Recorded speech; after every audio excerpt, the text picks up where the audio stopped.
Hello, welcome, and thank you for joining us on this edition of News 2. I'm Sandra Guman-Singh. Topping our newscast tonight, during a live broadcast Friday, Governor-elect Kenneth Mapp and Lieutenant Governor-elect Osbert Potter announced their transition team. The two said those people will be responsible for assessing the current government. News 2's Erica Parsons has more from that press conference. Sandy, the governor-elect has put a structure in place to help identify the strengths and the challenges facing the current government, and together with the lieutenant governor-elect, they introduced the transition team who will help them do just that. Some of those people even include gubernatorial candidates who lost the election. The Mapp-Potter administration has begun putting their government in place. Governor-elect Kenneth Mapp said he hasn't finalized his cabinet, but he named 7 key staffers. I'd like to introduce to you Mr. Randolph Knight. Knight will serve as Government House Chief of Staff, Rochelle Carnero, the Deputy Chief of Staff. Dr. Simon Jones Hendrickson was tapped as the Chief Economist and the Financial Policy Advisor, while attorney Emil Henderson was given the nod as the Chief Legal Counsel. Both Jewel T. Malloy and Donald Frankie Johnson were named as Senior Policy Advisors, while Kimberly Jones will serve as the Communications Director. Lieutenant Governor-elect Osbert Potter, who will chair the administration's transition team, named the selected committee chairs over 14 areas of the government. That list includes gubernatorial candidates Marvin Pickering as the Finance Committee Vice Chair, Mona Barnes as the Government Operations Chair, and Soraya Diasi-Kofelt as the Law Enforcement Vice Chair. This transition team and these transition committees are tasked with going into the various departments and government entities and getting a full, true picture of the status of our government through these agencies. Mapp said he and Governor DeYoung met privately to ensure a smooth transition, and both administrations will meet publicly next week. Mapp wants DeYoung's cabinet members to submit their resignations by January 5th at noon.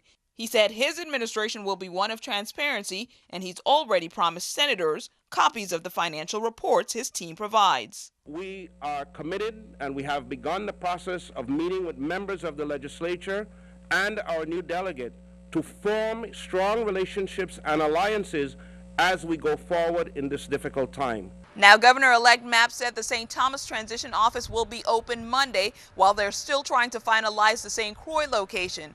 People interested in getting a job with the new administration can walk those applications into those offices. They can mail them in or submit a resume online at mappottertransition.com. Back to you, Sandy.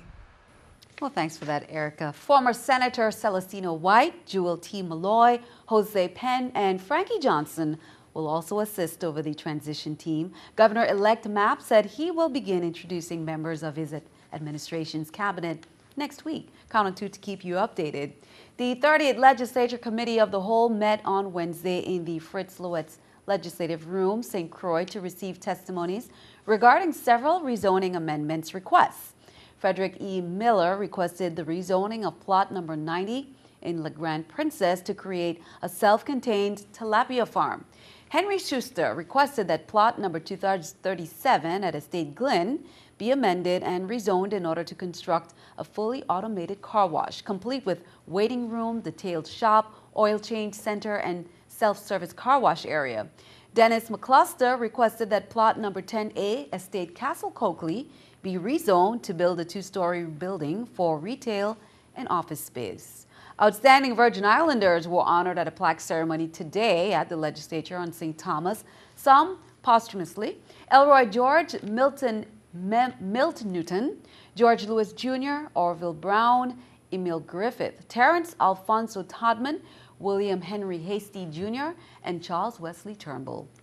Now, last Wednesday, a ceremony was held at the Senate on St. Croix for honorees former Senator John Bell Sr., former Judge Julio Brady, historic photographer Kenneth Christopher, Judge Raymond Finch, James Johnson, former Senator Sidney Lee, philanthropist Don Marcelino Santiago, former Public Works Commissioner Harold Thompson, and the Virgin Islands National Guard was also honored.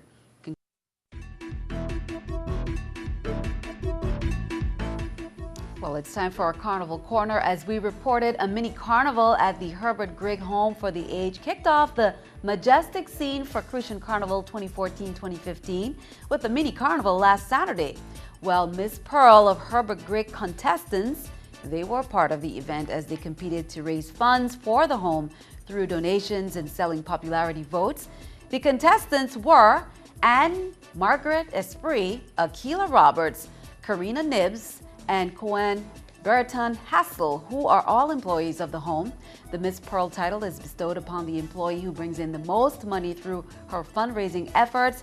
Congratulations to the winner, who is Akila Roberts. Well, here are some upcoming events to mark on your calendar for the Carnival celebration.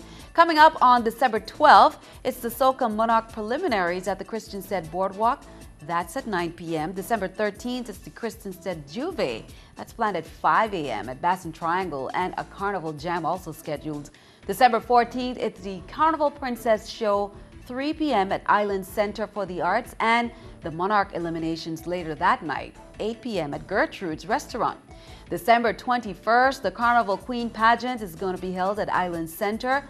The Main Village opens the day after Christmas, December 26th, with nightly entertainment. Now, December 30th, it's the long-awaited food fair at noon at the Clock Tower. January 1st, another Juve starts off the year, set at 5 a.m. in Hannah's Rest. Children's Parade is January 2nd, and adults the following day, January 3rd. Turn our attention overseas. The NYPD is dealing with more rallies today, protesting a grand jury's decision not to charge a white police officer in the death of an unarmed black suspect. Dozens of New York high school students walked out of class at noon and rallied in Union Square against police brutality. There were at least 200 arrests in New York Thursday as demonstrators clashed with police. Cell phone video shows Officer Pantaleo using an apparent chokehold on the suspect, but Bratton and the union says it was a by-the-book takedown. Palatio was the subject of 2 lawsuits for racially based misconduct involving the search and arrest of African Americans. We're keeping our eye on the economy. Apple allegedly deleted music from customers' iPods if it was downloaded from rival services, and that's according to Wall Street Journal. Lawyers representing iPod users argued that in court yesterday, their lawsuit wants Apple to pay $350 million in damages. Apple says the actions were legitimate security measures used to prevent piracy. November's jobs report blew past expectations. The Labor Department says the economy added 321,000 jobs, the biggest gain in nearly 3 years. The unemployment rate held steady at 5.8%, and that's the lowest level in 6 years. Here's a look at the New York Stock Exchange with our Stock Market Watch. The Dow, Nasdaq, S&P all up. The Dow 58, Nasdaq 11, S&P 3. Coming up on News 2, highlights from Holiday Hope that raised much-needed funds and toys. Plus, our list of events coming up to mark on your calendar for the Christmas season. We'll be right back.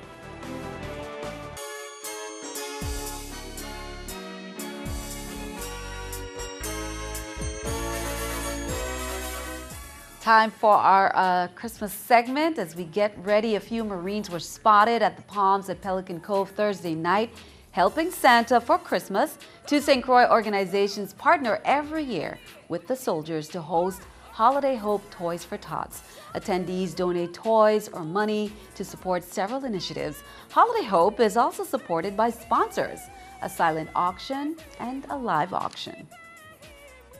The Toys for Tots Foundation started out with a few Marines that want to donate toys to needy kids for Christmas. And from then on, this is a good program, so it deemed that all Marines would do this every year. About 800 toys is what the Marines brought, and the St. Croix VW Club is bringing another 80 to 100 toys, which is marvelous, and it goes to 9 different organizations on St. Croix. Money goes toward CASA and the Boys and Girls Club. Also, it's a scholarship foundation. So we awarded $15,000 this year to 6 students from St. Croix. Last year we were able to donate over $1,000 in toys and 2 bikes, but this year our theme is Bike a Bug. So we got the guys to get a bike per bug. So today we have around 12. It is a good program, and it just brings a little holiday hope to the kids and bring a little smile to them. That's the most rewarding. They are rocking around the Christmas tree. Many are. The fun started at 6 p.m. at the St. George Village Botanical Garden. The annual gala fundraiser is taking place with a live auction, food, fun, dance, and even costume and prizes. But coming up on Sunday, the annual Christmas Spoken Hair, that's coming up. Everyone heads back to the Botanical Garden. That's from 11 a.m. to 5 p.m. Santa will be there from noon to 4 at the Visitor Center to hear who's been naughty and nice. You can also pose for a photo or two. Lots of fun activities for the young ones. There will be live music by the Good Hope Country Day Chorus, Central High musicians, UVI Voices of Inspiration, and the Southgate Baptist Church, as well as the Calvary Baptist Joint Choir. Of course, sales, new merchandise, all of that will be on hand. Well, with about a week to go, the Coral Bay Bazaar is all set on St. John, returning on December 13th from 11 to 4 p.m. for its second year. It's going to be held at Pickles in Paradise. There are already over 60 vendors signed up to offer great holiday shopping for locally made arts, crafts, jewelry, food and drinks. They want you to come and enjoy nonstop music, dancing, eating, drinking, shopping, children's activities, and even donkey rides. And of course, a surprise visit from Santa Claus. Items, they say, are still being accepted for drop-off. You can drop them off at the Coral Bay Community Council, located across from the fire station, and Skinny's in Coral Bay from Monday, December 8th to Friday, December 12th. Well, Christmas time is a great time for you to get your wardrobe up to par. How about sprucing it up a bit? Well, if you've been to Fashionista, you would have seen the fabulous designs by Grace. Now, Grace is stationed right here in St. Thomas, and she can help you out. But in the meantime, mark this on your calendar, a Winter Blue Fashion Festival on December 13th from 7 to 9 p.m. at Tutu Park Mall. Special performances in store by K Victoria. You can expect lots of other talents and models just in time to choose your holiday outfits, and we will have more on the Winter Blue Fashion Festival. We'll hear from the models as well as more on the featured designer, Grace, and find out what inspired her. What a great way to kick off the weekend. Two cute little bundles stopped by the studio to be featured as our pet of the week with our new Humane Society volunteer. Let's find out from 9-year-old Benjamin, the two puppies looking for their forever home. This is Dit and Dot, our pets of the week. Each of them are 6 weeks old and they're brother and sister. They love to run around and play with each other, and they really need a caring home and a caring family along with it. Also, with our Black Friday sale, you can get 50% off and the price of these two adorable puppies all in one. Won't you come down to the Humane Society to see these two doggies? Good job, Benjamin. Dit and Dot, very adorable. Be sure to stick around. Your News2 AccuWeather forecast is coming up next.